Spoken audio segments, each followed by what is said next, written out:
Hello, welcome back to the channel, people. Please like, share, and subscribe if you haven't done so already. And look, the conversation on everybody's lips today, it doesn't matter if you're a Man United fan, a Liverpool fan, a Tottenham fan. Seemingly, it doesn't matter if you're a Wigan or a Wolves fan. Will Arsenal come second again? Will they bottle the league again? That is the big question.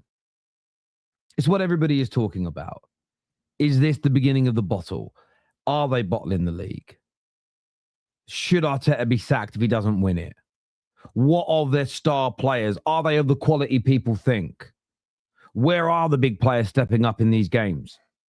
There's a lot of conversations off the back of not just 2 draws in a row. Yes, 2 draws from leading positions, but just 10 points in the last 21 games for Arsenal. Now, I know there's a lot of Arsenal fans that will not panic. They might go a little silent for the next 3 or 4 days until the North London derby. And we're going to touch on that too, and why I think winning the North London derby is imperative for Arsenal in terms of keeping hold a firm grip of the title race. But we're going to go through all that on the show, and we're going to speak a little bit of City on here as well, because I think they play a part in this. But are Arsenal bottling it? Look, it would be very easy to sit here and go, yep, every game they don't win, every game they drop points in, bottle. Bottle, bottle, bottle, bottle. Now, this isn't strictly true, okay? Firstly, if you're part of the group of people that never said they were favourites and always thought they wouldn't win it and always felt Man City were better, I don't understand how you can consider it bottling when they're only ahead because of a few minor slip-ups from City, and City were always going to catch them. I do think there's a chance they bottle the league. But I've only ever had them as the marginal favourites. Beginning of the season, Liverpool for me were the title favourites after being champions and having a fantastic summer, but it fell off. Arsenal took an early advantage on that, and around November time became my personal marginal favourites. And at no point, regardless of the pressure from some Arsenal fans and some rivals to make huge claims, that it was the greatest Arsenal team ever. More the rivals, greatest team ever, Terry. Oh, you must be, must be so happy they're going to win. It must be so happy they're stopping City. Arsenal were clear. I never had this attitude. I saw this a lot from rivals and a lot from Arteta outers. This, they have to win it now. They have to win it now. To not win it from now is crazy.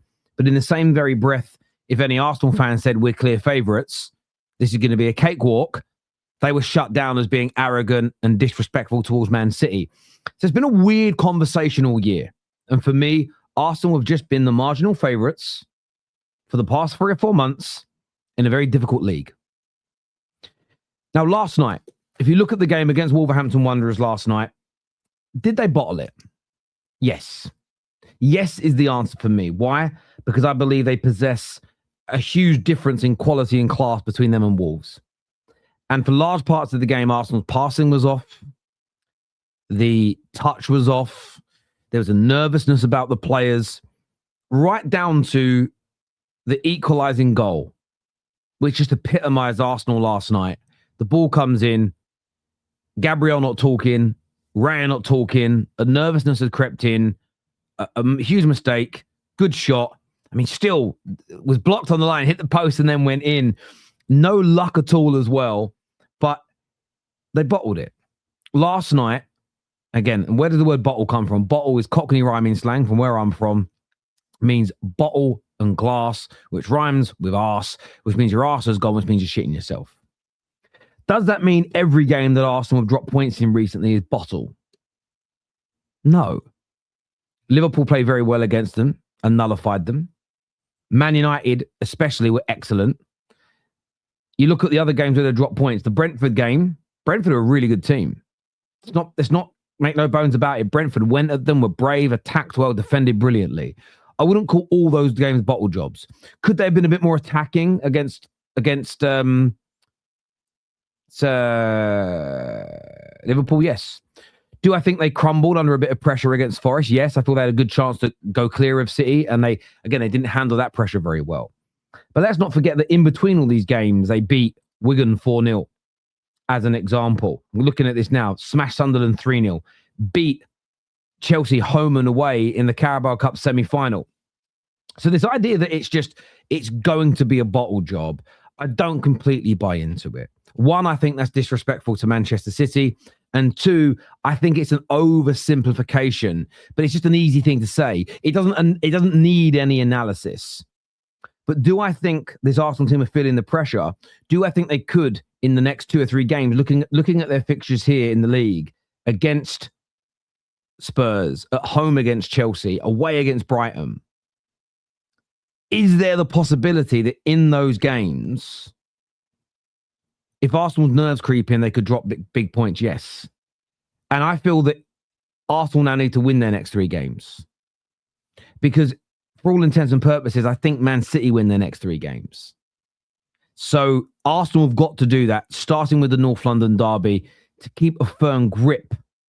To keep a firm grip of the Premier League title. Now, some will say, Terry, it's 5 points, and City have got to... City, if they win their game in hand, and if City beat them at the Etihad, then they'll overtake them. The thing for me is that when you fast forward here, they don't play each other at the Etihad until the 18th of April. Now, there's a fairly big gap, because obviously on the 22nd of March, they play the Carabao Cup final, and then we don't play football again until the 11th of April. There's a really big break in that period.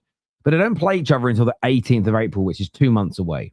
So that game that's looked at as a decider right now, who knows where we'll be. If Arsenal drop points in the next 3 games and City win them all, that game might even be a dead rubber. Equally, if Man City is to drop points in their up-and-coming Premier League games, there's also the distinct possibility that they could go into that game and a win still doesn't help them in terms of the title race.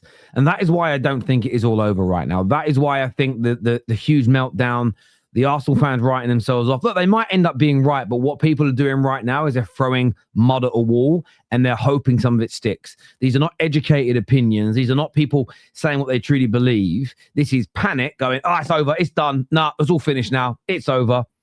It won't happen. It's done. And I feel like that's the wrong energy to have, but that's on individuals that are having it. Are they bottling it? No. Have they had some nights where they've bottled it? Yes. Can Arsenal turn it around? Absolutely. They got through a semi-final a few weeks ago, which nobody thought they could do. And I feel like that's a milestone they need to pull on. But the North London derby is massive.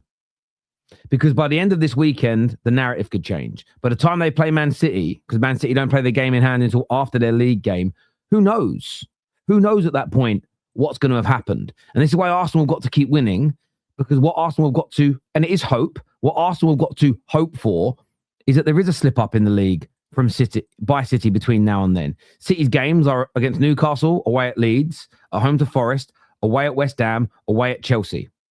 Those are the league games they play.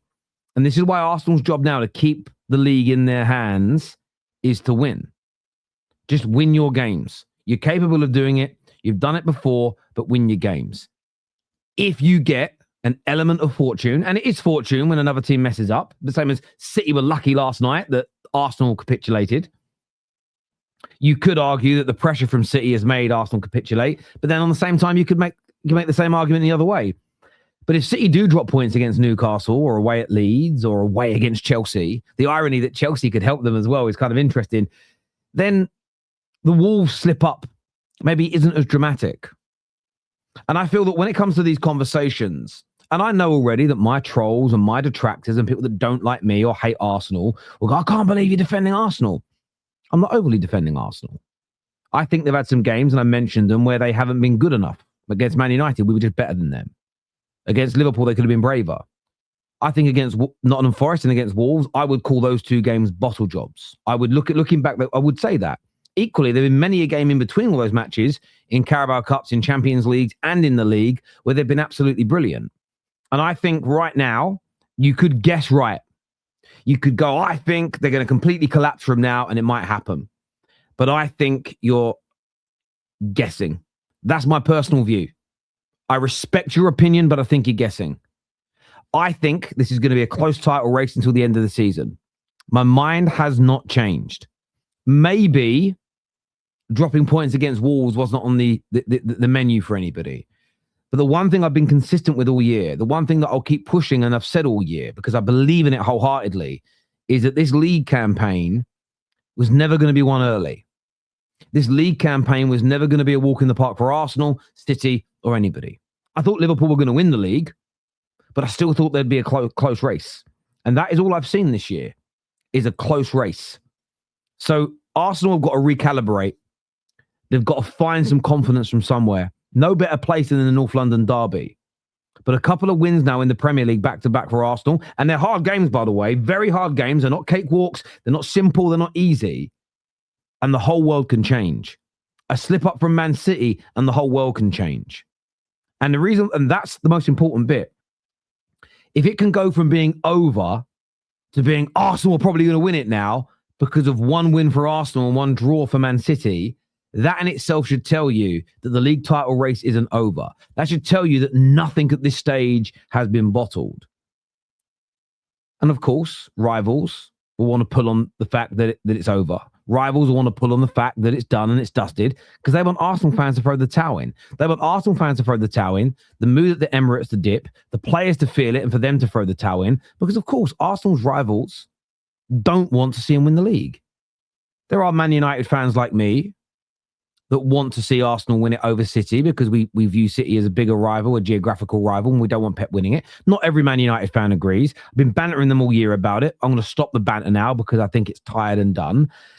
But that's each to their own. But I get why rivals would do it. And there'll be some comments on this video that will go, can't believe Terry thinks we shouldn't banter or call Arsenal. Of course you should. But I'm talking about this from a different angle.